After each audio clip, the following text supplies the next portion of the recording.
Günün ikinci yarımında iki dostluklu yurdun işeğurlarının arasında duşuklar geçirildi. Bellenesi ali iki yurdun işeğur toparlarının arasında işen katnaşıkları östürmek, bilelikte karhanaları döretmek, intihadi teknologik işlep tayarlamalar ulanmak ve innovasyon iqtisadiyeti kemale getirmek boyunca işen tecrübe alışmak, Türkmen özbek hizmetdaşlığının ileri tutulayan uğurlarının hatarına duruyor.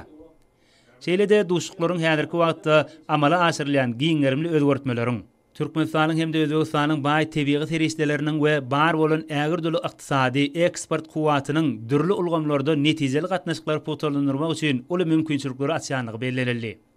Şoň bilen bir hatarda forumyň iki taraplaryň hyzmatdaşlygy ösdürmekdäki ähmiýetine üns çekildi.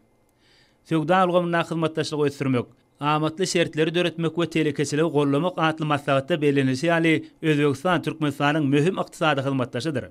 Owa hojuluk budagy, energetika, himiýa we neft himiýa senagaty, maşin guruluşy, dokma, derman senagat budaklary işen hyzmatdaşlyk üçin ýurtlarymyzyň uly kuwaty eýe bolan anyk ugurlarynyň hataryny görkezildi. Şunun bilen baglylykda iki ýurdun işeğurlarynyň arasynda gatnaşyklary ösdürmek üçin uly mümkinçilikleriň bardygy aýdyldy.